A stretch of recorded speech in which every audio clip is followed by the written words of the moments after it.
a nossa edificação. Pastora Belalma, deixa Deus te usar. Amém. Glória a Deus.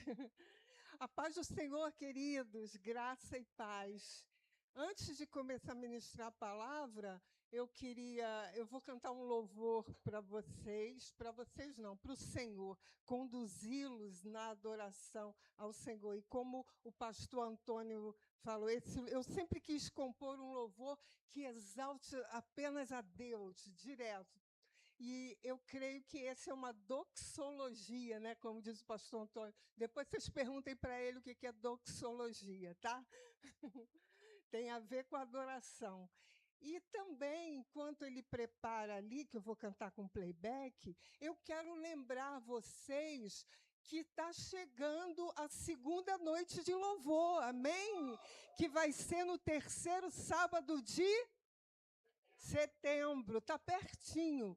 Então, já tem 7 inscritos. Tem mais que vão participar, mas essas pessoas ainda não colocaram o nome, mas eu estou considerando que sim, né, pastor JB? Que sim, né, Ana Carla, que não está aqui? Que sim, não é, Joana, que não está aqui? Os outros se inscreveram. Por que eu estou pedindo para vocês se inscreverem logo? Porque vai haver os louvores intercalados com um quiz bíblico. Quem esteve aqui na noite de louvor passada, né? Foi tremendo. O quiz bíblico é muito bom. Então, nós vamos ter louvor e palavra neste sábado. Então, eu preciso intercalar os blocos. Quem vai cantar com a banda Ijamai?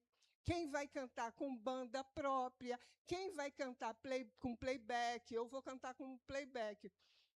Para eu colocar, por exemplo, os blocos. De repente, eu faço um bloco só de quem vai cantar com playback, aí dá um descanso para os músicos. Amém? Então, está lá nos grupos. Eu coloquei em 3 grupos. Grupo do Louvor, grupo da família Ijamai e grupo Ijamai Produções Artísticas. Tem gente que não está nesse grupo. Mas não tem problema. Por isso que eu estou postando nos outros grupos também. Mas, se você quiser, fala comigo que eu te incluo no Ijamai Produções Artísticas. Que mais? Acho que é só. Aí eu preciso disso, né, de ver quantas pessoas, na realidade, vão participar para formar os blocos direitinho. Não vai haver tempo para ensaio, né? Porque fica difícil, né? A não ser que seja alguém aqui da igreja que tenha acesso à banda, Ijamai. Amém? Vamos nos inscrever. Terminando. Você vai lá, o aviso onde eu botei, copia, bota ali, inclui o teu nome embaixo e cola. Né? Copia, cola e posta no grupo. Amém? Eu vou pedir também, se puder, que coloquem na versão NAA, que é a Nova Almeida atualizada, porque aí facilita a leitura de todos. Amém? Esse louvor chama-se Imagem do Deus Invisível. Ele é baseado, inspirado na passagem de Colossenses, que diz que Deus é a imagem do Deus invisível, o primogênito de toda a criação.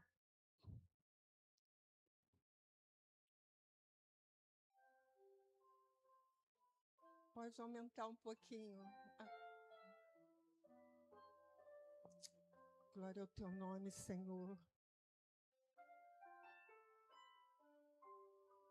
Adore ao Senhor. Teu é o reino, tua é a glória, teu é o domínio pelos séculos dos séculos. Tua é a honra e a majestade e toda a riqueza da sabedoria.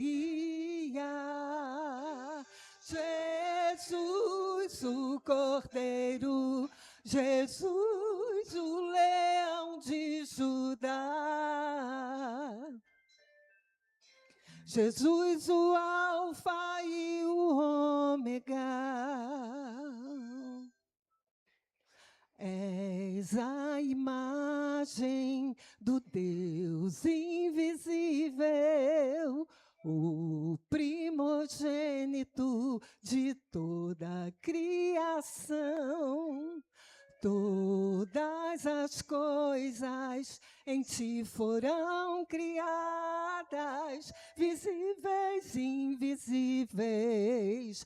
Tronos ou soberanias, poderes ou autoridades, tudo foi criado por ti. E criado para ti. Jesus, o Cordeiro, Jesus, o Leão de Judá. Jesus, o Alfa e o Ômega. Aleluia, Deus. Ele é o primogênito de toda a criação. Nele habita corporalmente toda a plenitude de Deus. Aleluia. Ele disse, eu e o Pai somos um. Quem me vê, vê o Pai.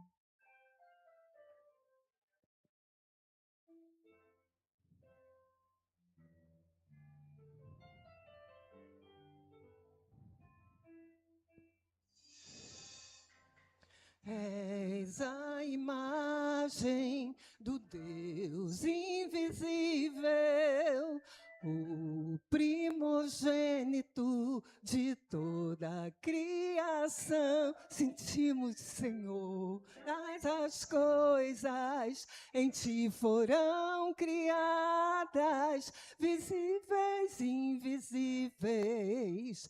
Tronos ou soberanias, poderes ou autoridades, tudo foi criado por ti. E criado para ti. Jesus, o Cordeiro, Jesus, o Leão de Judá. Jesus, o Alfa e o Ômega. Jesus, o Cordeiro, Jesus, o Leão de Judá. Jesus, o Alfa e o Ômega. Glória ao teu nome, Senhor. Toma em tuas mãos cada coração que aqui está, cada mente, que a tua palavra, Senhor, preparada para cada um de nós nesta noite, produza frutos, ó Deus. Opera grandemente no coração da tua igreja, Deus. Em nome de Jesus, entregamos a ministração, a direção do teu Santo Espírito, que sempre nos conduz em triunfo. Te agradecemos pela tua fidelidade, pela tua lealdade para conosco, porque o Senhor diz, os dons e talentos de Deus são irrevogáveis. Não temas em exercer o chamado para o qual o Senhor te chamou. Não tema em colocar em prática o dom que o Senhor te deu. Não tema, porque os dons e talentos são irrevogáveis. Ele jamais vai tirar de você. Aleluia. O Senhor me mostra isso, que muitas vezes a gente fica achando que errou, que pecou, e agora, como é que eu vou continuar exercendo? Deus não tira os dons e talentos que Ele te dá, são irrevogáveis. Vai nessa tua força, em nome de Jesus. Amém? Marcos, capítulo 5, eu esqueci de falar o texto, a partir do versículo 21. Amém? Marcos 25, a partir do versículo 21, diz assim: Vamos ler um texto até o 42. Amém? De repente, muitas pessoas, como o pastor Antônio uma vez falou, às vezes tem gente que não abre a Bíblia, quase não lê. Então, vamos aproveitar essa oportunidade de ler um texto longo. Tendo Jesus voltado de barco para o outro lado, reuniu-se em volta dele uma grande multidão e ele estava junto do mar. Então chegou um dos chefes da sinagoga, chamado Jairo, e vendo-o, prostrou-se aos pés de Jesus e lhe pediu com insistência: minha filhinha está morrendo, venha impor as mãos sobre ela para que seja salva e viva. Jesus foi com ele. Uma grande multidão seguia Jesus, apertando-o de todos os lados. Estava ali certa mulher que havia 12 anos vinha sofrendo de uma hemorragia. Ela havia padecido muito nas mãos de vários médicos e gastado tudo que tinha, sem, contudo, melhorar de saúde. Pelo contrário, piorava cada vez mais. Tendo ouvido a fama de Jesus, a mulher chegou por trás, no meio da multidão, e tocou na capa dele, porque dizia: se eu apenas tocar na roupa dele, eu ficarei curada. E logo a hemorragia estancou e ela sentiu no corpo que estava curada daquele mal.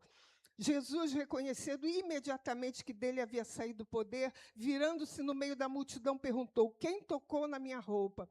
Os discípulos responderam: Senhor, está vendo que a multidão o aperta e ainda pergunta: quem me tocou? Ele, porém, olhava ao redor para ver quem tinha feito aquilo. Então a mulher, amedrontada e trêmula, ciente do que lhe havia acontecido, veio, prostrou-se diante de Jesus e declarou-lhe toda a verdade. Então Jesus lhe disse: filha, a sua fé salvou você. Vá em paz e fique livre desse mal. Enquanto Jesus ainda falava, chegaram alguns da casa do chefe da sinagoga, dizendo: a sua filha já morreu. Por que você ainda incomoda o mestre? Mas Jesus, sem levar em conta tais palavras, disse ao chefe da sinagoga: não tenha medo, apenas creia. Jesus não permitiu que ninguém o acompanhasse, a não ser Pedro e os irmãos Tiago e João. Chegando à casa do chefe da sinagoga, Jesus viu o alvoroço, os que choravam e os que pranteavam muito. Ao entrar, disse: por que vocês estão alvoroçados e chorando? A criança não está morta, mas dorme. E riam-se dele. Mas Jesus, mandando que todos saíssem, levou consigo o pai e a mãe da criança e os que vieram com ele, e entrou onde ela estava. Tomando a criança pela mão, disse: Talita cumi, que quer dizer: menina, eu digo a você, levante-se. Imediatamente a menina, que tinha 12 anos, se levantou e começou a andar. Então todos ficaram muito admirados, mas Jesus ordenou-lhes expressamente que ninguém o soubesse e mandou que dessem de comer à menina. Amém? O Evangelho de Marcos, diferente dos outros dois evangelhos sinóticos, que são Mateus e Lucas, porque João não é considerado o evangelho sinótico, ele tem uma estrutura diferente. Marcos, ele é o evangelho onde nós encontramos mais milagres de Jesus. Ele escreveu esse evangelho para os romanos, assim como Mateus escreveu esse evangelho para os judeus, e Mateus vê Jesus como o rei, o Messias, o rei. Marcos relata Jesus como servo, e Lucas como o homem perfeito. E João relata Jesus como filho de Deus. E aqui nós vemos como ele escreveu para os romanos, e os romanos eram pessoas práticas. Eles não se ligavam muito em genealogia, em cumprimento de promessas, como os judeus. Nós percebemos que no Evangelho de Marcos não há genealogia, assim como há em Mateus e Lucas. Para quem não sabe, genealogia é aquilo no início do capítulo 1 ou capítulo 2, no início que vem fulano, filho de ciclano, e aquela genealogia grande. Os romanos, eles não se ligam nisso. E como Marcos escreveu para eles. Então, é o evangelho mais prático, onde nós vemos mais ações do que palavras. Esse Marcos é o João Marcos, em cuja casa da mãe dele foi onde os discípulos estavam intercedendo por Pedro, quando ele estava preso. Aí, quando ele foi solto, a criada veio abrir a porta e até se assustou. A igreja estava pedindo a Deus para ele ser solto. Quando ele é solto, a igreja se assusta. Então, foi na casa da mãe de João Marcos que eles estavam orando. E ele era primo de Barnabé, né? Quando ele participou da primeira viagem missionária de Paulo. Aí, depois, ele voltou para Jerusalém. Quando teve a outra viagem, ele quis ir, Paulo. Nananina, não. Ele voltou para Jerusalém, então ele não vai dessa vez, não. Rolou um estressezinho ali, mas depois ficou tudo bem, né? Nós vemos também um pouco nisso da personalidade de Paulo. Mas, indo para o texto em si, nós vemos que o texto começa falando de uma grande multidão. Uma grande multidão rodeava Jesus, enquanto ele estava à beira-mar. Chegou um ponto no ministério de Jesus que já tinha tanta gente na porta da casa, lá em Cafarnaum, às vezes ele não tinha tempo para comer. O ministério dele foi ganhando um crescimento, né? E ele estava rodeado por uma grande multidão, quando um homem chamado Jairo, que era dirigente da sinagoga. O que é sinagoga, né? Até pouco tempo eu achava que sinagoga e templo era a mesma coisa, mas não é. As sinagogas, elas começaram a ser formadas, criadas quando o templo foi destruído, quando não havia mais sacrifício, aquele período interbíblico entre Malaquias e Mateus, que durou em torno de 400 anos. Ali nós vemos o povo sendo levado cativo para a Babilônia, uma parte do povo pela Síria, ou seja, muitas coisas acontecendo, e o templo foi destruído. Então, as sinagogas começaram a surgir. Por quê? Porque elas liam, não havia sacrifícios, como havia no templo. Eles não podiam mais fazer os sacrifícios deles, mas eles liam a palavra e ensinavam a palavra na sinagoga. Por isso que várias vezes você vai ver que Jesus ele ia ao templo e ensinava na sinagoga. Paulo, quando ele chegava numa cidade, ele procurava logo a sinagoga para ensinar. Amém? E Jairo era um dirigente da sinagoga e ele foi procurar Jesus porque a sua filha, de 12 anos, como nós vemos depois, estava morrendo, estava muito doente e morrendo. E a palavra diz que Jesus foi com ele. Tinha muita gente ali seguindo e precisando de Jesus também. Mas Jesus foi com Jairo, né? Enquanto ele vai caminhando para a casa de Jairo, aparece uma mulher que havia 12 anos sofria de uma hemorragia. E, por isso, ela estava impura há 12 anos. Como a maioria já sabe, a mulher, no seu período menstrual, era considerada impura. Então, quando passasse, ela tinha que fazer a purificação, aí ela se tornava pura. Naquele período, ela não poderia tocar em ninguém, ninguém poderia tocar nela, senão ficava impura. Agora, imagine essa mulher, 12 anos, sem poder tocar em ninguém, sem que ninguém pudesse tocá-la. Né? Imagina a autoestima dela. A idade daquela menina, quando aquela menina nasceu, aquela mulher começou com esse problema de saúde. Então, esses 12 anos aí de situações diferentes, mas que os dois enfrentaram a multidão, tanto a mulher hemorrágica quanto Jairo, eles enfrentaram a multidão, eles tiveram que enfrentar essa grande multidão. Mas eu digo, o Senhor diz para nós nesta noite, que é na grande multidão, nos grandes obstáculos, que nós encontramos situações que vão fortalecer a nossa fé. Amém? Não é no mar de calmaria que a gente vai ser fortalecido. É no meio das grandes multidões. Nós vemos aqui que Jairo presenciou a cura da mulher. porque diz que Jesus estava indo com ele para casa, quando uma mulher veio por trás e tocou na roupa de Jesus. Jesus está sempre perto, a verdade é essa. Não tem multidão que vá nos impedir de chegar perto de Jesus.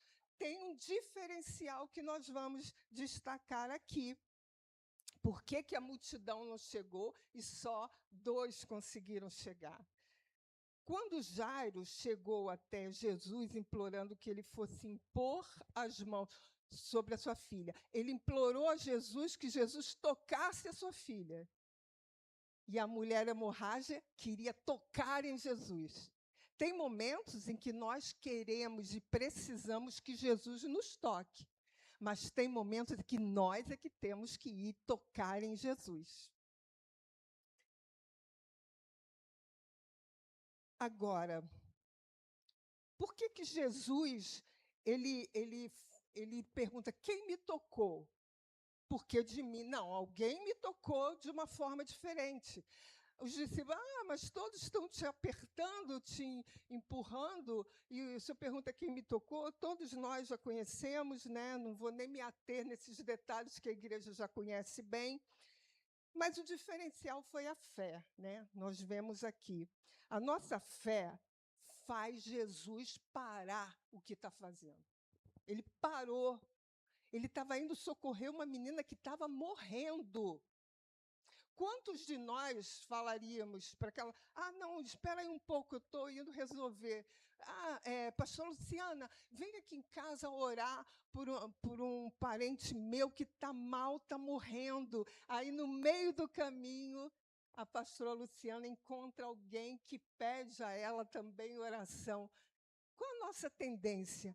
Espera um pouquinho que eu vou ter que ir lá, né? Resolver o problema mais grave. Nós avaliamos nesse sentido. Mas Jesus, ele é Senhor do tempo. Ele permitiu que Lázaro morresse. Ele não foi correndo quando teve a notícia de que Lázaro estava doente. Ele sabia, ele é Senhor do tempo, e o tempo para ele não é, eu tenho que correr para resolver esse problema. Não, Jesus não é assim. Jesus, ele é Senhor do tempo, é Senhor das estações. E aí nós vemos aqui, a mulher tocou em Jesus, e ele disse, alguém me tocou de forma diferente. Eu senti que saiu poder, olha, o poder do Senhor. Se você, nessa noite, tocar no Senhor, o poder dele está sempre emanando, está sempre fluindo. Virtude significa poder, desejo de curar, desejo de abençoar. E Deus, Jesus, está assim. Agora, de que maneira nós tocamos em Jesus? Aquela mulher, ela não podia tocar em ninguém, porque senão ela tornava esse alguém impuro. Agora, diante daquela grande multidão, alguém ia ver se ela tocou em Jesus ou não? Ela estava precisando ser curada. Era até natural que ela visse o lado dela. Não, está uma grande multidão, eu vou tocar nele, eu quero ser curada. Mas nós vemos a atitude que aquela mulher tem de respeito para com Jesus, de honra. Ninguém estava vendo. Muitas pessoas falam, porque da orla do vestido de Jesus, eu até creio, sim. Mas o que o Senhor ministrou no meu coração nessa mensagem é que ela honrou Jesus, ela tinha o respeito, o amor. Eu não vou tocar nele porque eu não posso, mas se eu tocar, ainda que na sua roupa, eu serei curada. Vejam a diferença, né? Ela poderia tocar sem ninguém ver, ninguém ia ver. Agora, de que maneira nós tocamos em Jesus? E Jesus destacou a postura daquela mulher também pela postura da multidão. A multidão vai no embalo, né? Esbarra em Jesus, toca em Jesus. E só que o toque daquela mulher, ela já carregava uma resposta de oração. Tanto é que, quando ela se dispôs a ir, ela falou, se eu tocar ainda que na sua roupa, na orla da sua veste, eu ficarei curada. Ela sabia que ia ficar curada.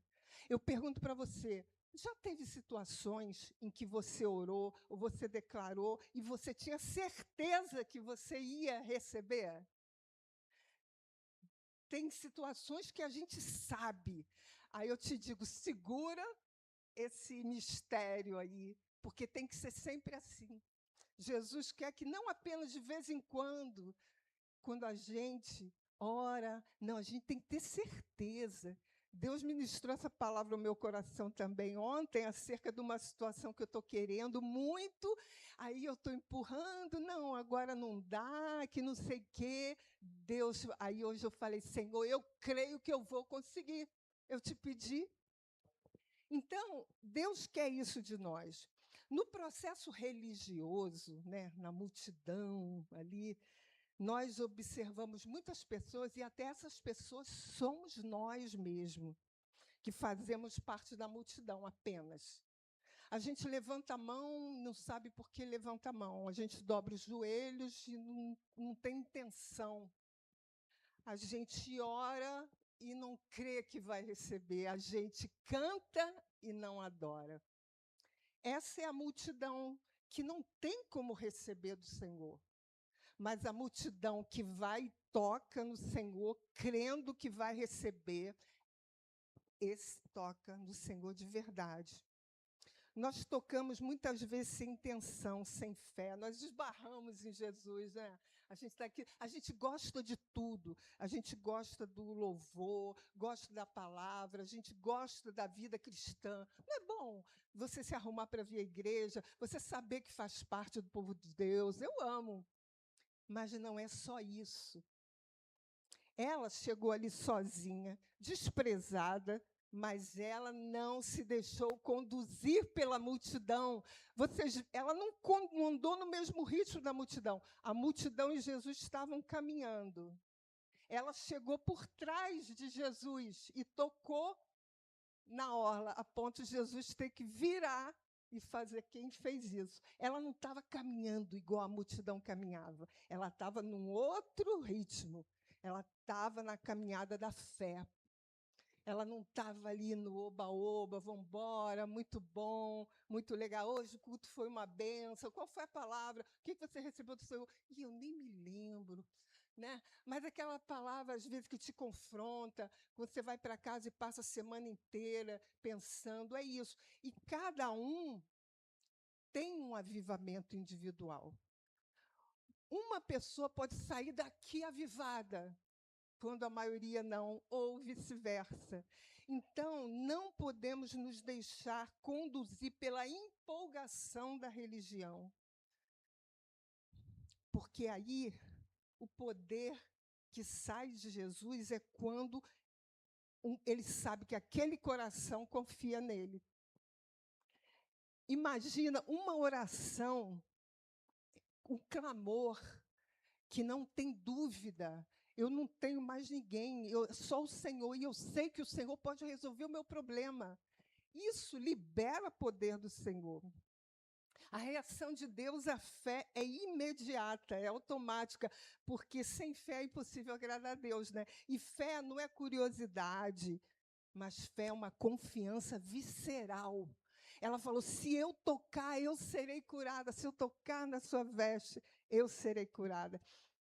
Agora, tem aqui um aspecto interessante da nossa vida cristã. Sabia que Deus tem um ponto fraco? Né?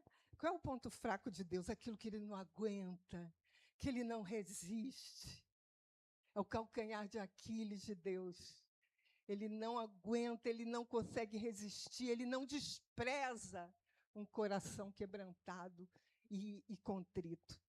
Deus não resiste, uma aflição que se derrame diante dele de forma sincera, ele não ficará indiferente, creia, tenha certeza disso.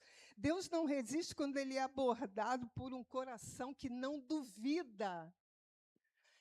A dúvida é terrível, né, para Deus. Imagine, por exemplo, guardando as devidas proporções, né, Uma vez uma cunhada, uma outra cunhada, sem ser a Valéria, estava com um problema sério de justiça, num processo lá da família. Aí ela me contou tudo, aí tinha que ir lá no Ministério Público, um monte de lugares que pessoas que não têm o contato ali, é difícil, eu entendo que é difícil. Você chegar ali no fórum, com aquela linguagem ali, né? Por isso que eu explico tudo direitinho quando me procuram tudo. Aí eu senti que ela estava aflita, tudo. Aí eu falei assim, eu vou com você. Aí a gente almoça lá na cidade, não se preocupa não, eu vou com você. Ela deu aquele alívio, ela falou assim, ai, que bom, eu estava com medo de te pedir para não te atrapalhar, mas você indo comigo, eu me sinto segura, eu confio em você. Não é bom? Agora, chega e fala isso para Deus. Senhor, o Senhor, para a gente que é ser humano, aí a gente se empenha para não decepcionar. E eu ali com ela, resolvendo o problema, e eu em oração. Nós fomos num lugar, não foi resolvido, voltamos. Eu falei, fulana, vamos voltar lá novamente. Eu em oração. Resolvemos tudo naquele dia. Aí o pessoal brinca comigo, na família, fala assim, Belalmo, o que você pede para ela, se ela não conseguir fazer por você, ela morre tentando. Que honra, né? Eles me verem assim. Eu falei, eu morro tentando mesmo. Quando alguém me pede alguma coisa, por quê? Porque, além de ajudar a pessoa, eu aprendo.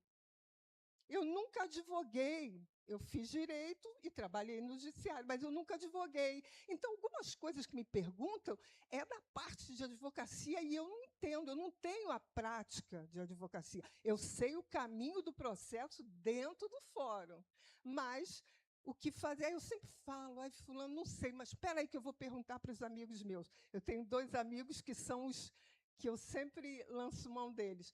Aí eu pergunto quantas coisas eu aprendi que eu não sabia, tentando auxiliar alguém.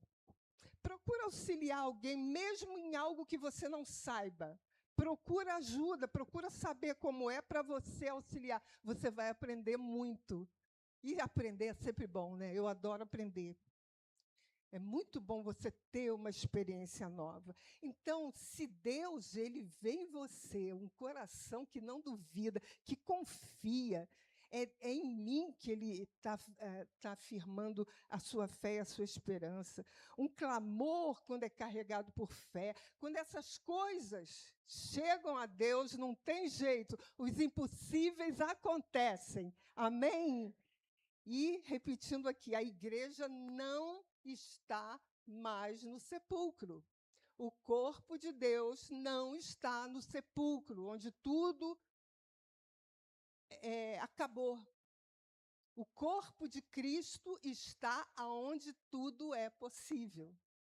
Amém? Então, quando você está com uma causa difícil e as pessoas forem procurar no lugar dos impossíveis, no lugar do não tem mais jeito, nós vamos falar sobre isso aqui, sobre ter jeito, não tem mais jeito. Aí os anjos vão dizer, por que você veio procurar a Meire aqui, no lugar onde não tem mais jeito? Ela não está mais aqui, ela ressuscitou. Ela está no lugar onde tudo é possível. Amém? Creia nisso, igreja. Eu vi de um pastor, né, não de um pastor, de uma amiga que comentou que o pastor falou, no Vale de Ossos Secos só tem 2 tipos de pessoa. Ou tem osso, ou tem profeta. O que você é? Né? Ou tem os ossos secos que estão ali, ou tem o profeta, que profetiza a palavra do Senhor. Então, que a gente saia do sepulcro, amém? Aquela mulher estava passando por uma hemorragia. Hemorragia quer dizer o quê? Perda de sangue. Sangue simboliza o quê? A vida. Sangue simboliza vida. Por isso que tem orientações de não comer animais com sangue e tudo. Aquele sangue que aquela mulher derramava há 12 anos simboliza que a vida dela estava sendo desperdiçada. A vida dela estava indo pelo ralo abaixo. A vida dela estava sendo jogada fora. É como se ela estivesse olhando a vida dela passar por 12 anos sem poder fazer nada. Situações que a aprisionaram. Quantas vezes você sente isso? Que você está perdendo a tua vida, que você não está vivendo. Puxa, podia ter feito isso. Vi ontem também um vídeo pequeno de um pastor que ele falava isso. Muitas pessoas que forem ao teu sepultamento, uma semana depois, um mês depois, já não vão estar sofrendo tanto. A maioria. E são essas pessoas que não vão estar sofrendo tanto, que às vezes te criticaram, te botaram impedimento, não faz isso não, botaram dificuldades. Por isso ele falou, viva a sua vida. Eu compartilho isso com vocês. Dentro dos princípios bíblicos, viva a sua vida. Aquilo que você quer colocar em prática. Né? Não sai falando para todo mundo, mas procura em Deus. Não desperdice a tua vida. Não jogue a tua vida fora, porque quando nós jogamos a vida fora e a gente olha para trás, a gente vai se entristecer. Eu podia ter feito isso e não fiz. Amém? Mas com Jesus a nossa vida pode ter um fluxo normal. Amém? A nossa vida flui dentro da normalidade. Foi o que aconteceu quando aquela mulher se encontrou com Jesus. A vida dela, que estava sendo jogada fora, desperdiçada, passou a fluir dentro da normalidade. Você crê que Jesus pode? Às vezes, por exemplo, uma doença na família que te suga de uma tal forma e você não sabe dividir o teu tempo.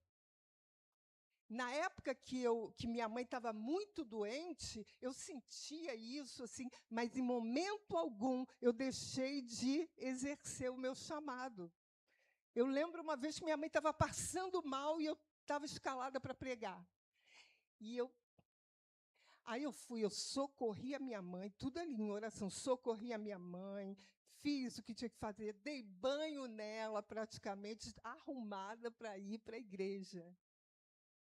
E saí, fui para a igreja e preguei a palavra. Não, se você ficar, aí acabou. Mas tem uma postura de, não, Deus me chamou para isso e eu não posso também deixar de cuidar da minha mãe, porque aquele que desonra pai e mãe é pior do que o incrédulo. Então, dá para fazer tudo se você se organizar. O que você não pode fazer é deixar correr. Ah, não dá, não tenho tempo, não vai dar. Aí você não consegue. Mas Jesus, ele quer que a tua vida tenha um ritmo normal. Tudo que ele determinou para a tua vida vai se cumprir, amém? Quantos creem? Jairo, enquanto estava acontecendo tudo isso ali, e Jesus estava ainda falando com a mulher, mulher, a tua fé te salvou. Ela foi curada, ela viu na hora que foi curada do mal, e Jesus estava falando com ela ainda. Aí eu pergunto para você, e Jairo, hein? Jairo teve que esperar. Estava ali parado com a filha morrendo, ele teve que esperar.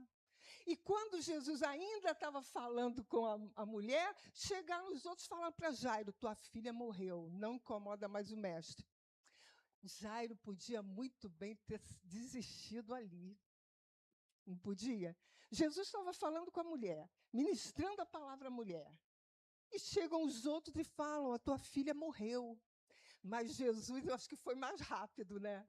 Ele chegou, mas Jesus, sem levar em conta tais palavras, versículo 36, disse ao chefe da sinagoga, não tenha medo, creia somente, a partir daqui eu assumo. Jesus falou isso. A gente vai ver aqui. A partir daqui é comigo. Então, aqui, duas histórias se entrelaçam nesse texto que nós lemos. Uma que tinha jeito. Na realidade, as duas, até determinado ponto, tinham jeito. O que a mulher falou, tem jeito, eu vou enfrentar a multidão e vou tocar na orla de Jesus. para Jairo, a filha dele estava doente, tem jeito ainda. Eu vou enfrentar a multidão e vou pedir a Jesus que vá comigo tocá-la. Mas chegou um momento, que é esse aqui, que a situação deixou de ter jeito para uma pessoa, que é o Jairo. Não é? Acabou. A filha dele morreu. Todo aquele esforço. Ai, será que ele pensou, se ele não tivesse parado para atender a mulher? A gente, às vezes, poderia até pensar isso, né? Mas Jesus fala para mim e para você nessa noite, que o poder de Jesus é sobre aquilo que tem jeito e sobre aquilo que não tem mais jeito. O poder dele também atua. Por quê? Porque ele é a ressurreição e a vida. Ele não é apenas o médico que cura, mas é aquele que, onde ele chega, a vida retoma o seu fluxo, a vida volta, porque ele é a ressurreição e a vida. Jairo, ele presenciou tudo aquilo, e quando vieram avisá-lo, ele poderia ter desistido. O poder de Jesus sobre o que não tem jeito. É isso que eu queria me deter agora, que eu creio que foi uma palavra que Deus ministrou para a gente, aos nossos corações. O poder de Jesus sobre o que não tem jeito. Quando que a gente reconhece que uma situação não tem mais jeito? É para a gente refletir, não precisa responder se não quiser. Se quiser, pode também. Quando que uma situação não tem mais jeito? Eu digo assim, não, isso não tem mais jeito. Não é normalmente quando nós não podemos fazer mais nada? Naturalmente é assim, né? Quando nós não temos mais o que fazer. Tinha até um ditado antigo, dos antigos, que falava assim, esse caso eu já entreguei para Deus. Como se isso fosse... simbolizando, não tem mais jeito. Humanamente falando, não tem mais jeito. A menina havia morrido. Apesar que Jesus falou, ela dorme, porque ele tinha os motivos dele para falar isso diante dos curiosos. Mas a maioria das coisas que a gente considera não ter mais jeito, é ponto final, fim da linha, é quando a gente não pode mais fazer nada.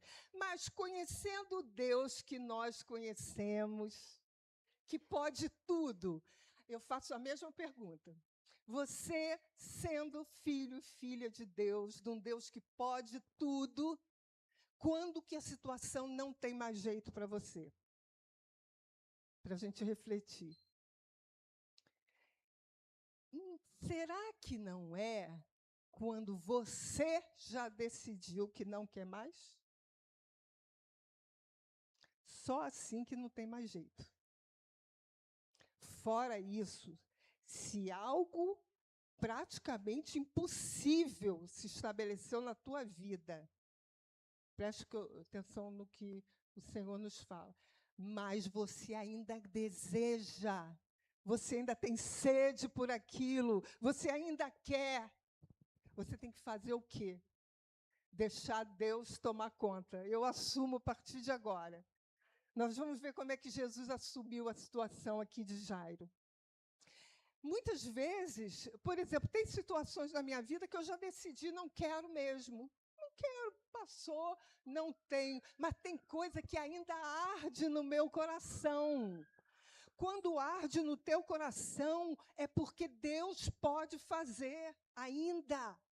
Mesmo que você já tenha feito de tudo, mesmo que você já tenha procurado de todas as formas, agora é a hora de você não fazer nada. Você confie em Deus, não tenha medo e apenas creia. Só isso. Você não precisa fazer mais nada. A partir disso, aí nós vemos aqui, versículo 37, Jesus não permitiu que ninguém o acompanhasse, a não ser Pedro, Tiago e João.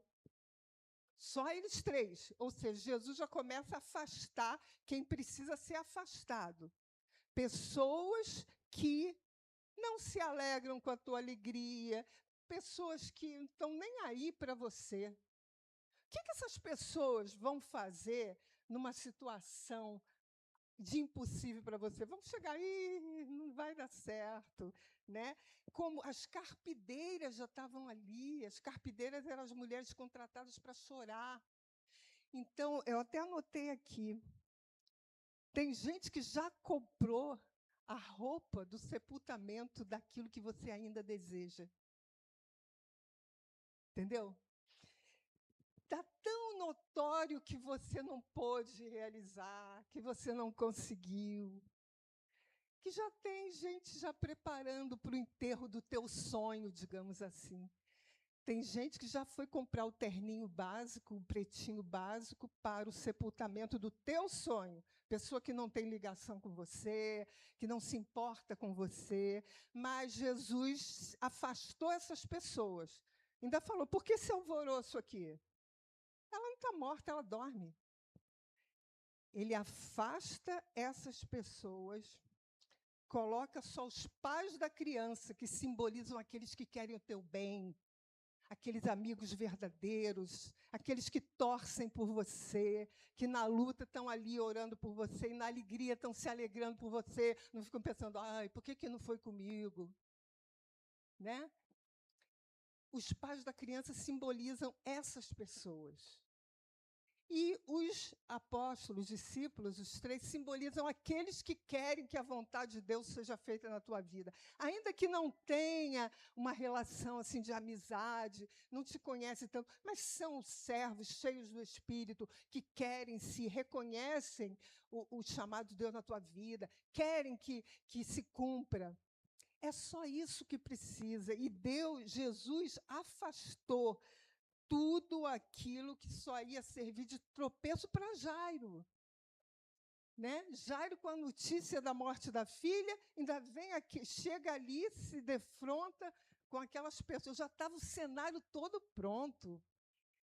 Será que se Jairo tivesse ganhado uma grande bênção, será que estava todo mundo ali festejando? Então, que a gente tenha que prestar atenção nisso, que nos mantenhamos mais reservados com aquilo que é importante para nós, com aquilo que a gente deseja. A gente teve que enfrentar uma multidão, muitas vezes temos que enfrentar uma multidão tremenda para conseguir aquilo, e vamos deixar que vozes que não são a do Senhor venham atrapalhar. Normalmente achamos que não tem mais jeito quando nós não podemos fazer nada. Mas se Deus pode tudo, a situação ela só não tem mais jeito quando você escolheu. Não quero mais, estou bem assim, isso fez parte de uma época. Né? A nossa vida tem fases, tem coisas que era quando a gente era mais jovem. Hoje eu não tenho mais esse desejo. Né? Jairo poderia ter desistido, mas ele queria a filha de volta ainda. Ele ainda queria. Qual é a tua filha que você ainda quer de volta, que está doente, está quase morrendo? Essa menina simbolizava isso, algo que Jairo ainda queria. Você, em termos de ministério, isso não dá mais para mim, não, já estou tanto tempo. Você ainda gosta, você ainda quer, ainda arde no teu coração. Então, deixa Jesus assumir daqui para frente. Amém? Essa palavra que Deus ministrou ao meu coração. Vocês entenderam? Amém? A situação para aqueles que creem em Jesus só tem fim quando você não quer mais, ou que ele tenha falado, entendeu? Dando um outro exemplo rapidamente, a mulher que a filha estava endemoniada, ela chegou lá para Jesus, ela era cananeia, ela não era do povo de Deus, ela era cananeia. E ela chegou e falou, Jesus, a minha filhinha está sofrendo de um mal, está endemoniada. Aí Jesus vira para os discípulos e fala, eu fui chamado apenas às ovelhas perdidas de Israel. Eu não fui chamado ainda para ministrar sobre a cananeia e tudo. Aí o que a mulher fala? Ela fala, ele fala, não é lícito tirar o pão dos cachorrinhos, dos filhos. Eu gosto tanto de bicho que eu troquei. tirar o pão dos cachorrinhos, dos gatos também. Não é lícito tirar a ração dos gatinhos. Não é lícito tirar o pão dos filhos para dar aos cachorrinhos. Isso simbolizando que eu não posso fazer pelos gentios o que me foi destinado fazer primeiramente pelos judeus. Aí o que ela responde? Senhor, mas os cachorrinhos comem das migalhas que caem da mesa dos filhos.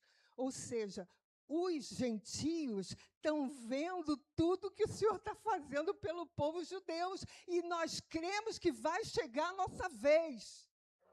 Foi isso que ela antecipou. E Jesus, ele rompeu ali o paradigma e antecipou. Por quê?